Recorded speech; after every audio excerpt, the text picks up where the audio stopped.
back again, and I am going through a little quick few tips of what to do if you are considering coloring your natural hair, or if you have already done so and it's just not working out. Your hair is either too dry or it's just not working for you. So I'm going to share a few things that have helped me. One thing that I'll definitely say is don't attempt to do it yourself the first time. I mean, unless you are a licensed hairdresser and all of that, or you just had so much experience doing it on other people's hair, like the exact same process, and they have a very similar hair type to yours, don't do it. I've never dyed my hair myself. I have thought about it, just because I've really seen it done so much, and as far as the process, I feel like I can do it myself at this point, but it's because I've been doing the same thing over and over. I don't really switch up my dyes, I don't switch up techniques and things like that. I keep it very simple. So just keep that in mind. Two, going into that is, if you are going over dye it, do not over process it. So if you're natural and you want to dye your hair, I'm just gonna go for example blonde, because I think the majority of people dye their hair blonde or some shade of blonde. If you want to go for a blonder color, then you do not need to really be putting this dye in for more than 4 times a year.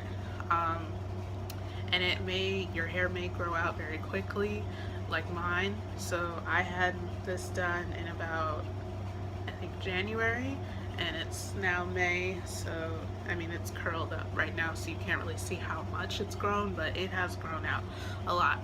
But am I worried about my roots coming out? No, I'm okay with it. So you need to be okay with the fact that your roots are going to show.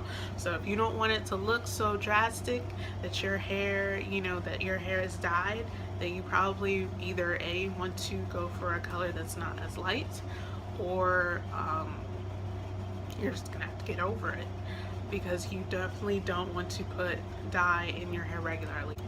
Number 3, keep your hair moisturized. If you dye your hair a lighter color, it's basically stripping moisture from your hair. Bleach sucks up everything, cleans out everything, and it's going to clean the good things too. So you definitely want to keep moisture in your hair. That means deep conditioning, at least every other week. I deep condition weekly. That's how I keep my hair nice and soft, and I don't have any breakage or anything going on with that. My hair is not dry. Only time my hair is dry is if I put a lot of gel in it and then I don't moisturize it afterwards. So you just want to make sure that you constantly keep moisturized. So do your wash day routines, your LOC method, LCO, whatever method that you're doing, do that. 4, do not over process your hair. Now I said this previously before, as in don't over dye it, but do not put a lot of heat, aka all other curl pattern altering things. So heat and dye are not something that you want to do regularly. You already know heat is going to ruin your curls if you use it too much. It's also going to just help your hair to break off, because basically once your hair is dyed, it's already in a more weakened state. Unfortunately, I mean, it's not that it can't be healthy, but it is weakened because it has a different chemical in there.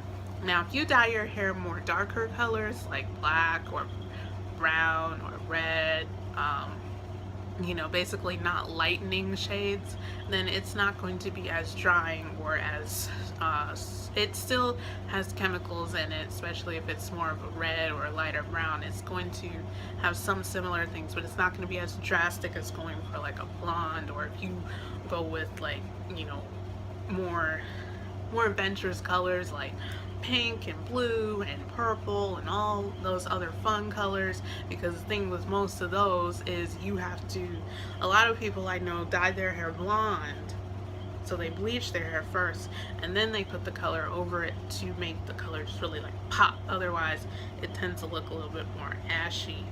um, you know, if you just go from like brown to pink, it usually doesn't look the same. I mean, if you go to like a professional place, they can probably really do it the right way because they have the right products. But either way, to get all of those desired colors and stuff, it does take chemicals. It takes a lot of chemicals. Lastly, be patient and have fun. Hair dye, I feel, is one of the greatest things because it allows you to really change and do what you want. It doesn't have to change, you know, your natural state. You can still be natural with color. It allows you to switch up your style. So, you know, you may want to, you know, a few months later, you may want to go back to closer to your natural color, or you may want to go red. You may want to go just have like an ombre effect. It allows you to do so many different things. So you definitely want to have fun with that, but you do want to be patient with your hair and don't overwork it. So if you want to keep changing colors and colors, I don't recommend that you do that to your raw hair so much. So anyway, these are some tips that have helped me, and hopefully they help you. If you want to go jump on that color train, go ahead and do it. It's so much fun. And if you don't, you can stick to what you're doing and be boring. Just kidding. You can do whatever you want. It's fine. Just be you. See you guys later. Like, comment, and subscribe.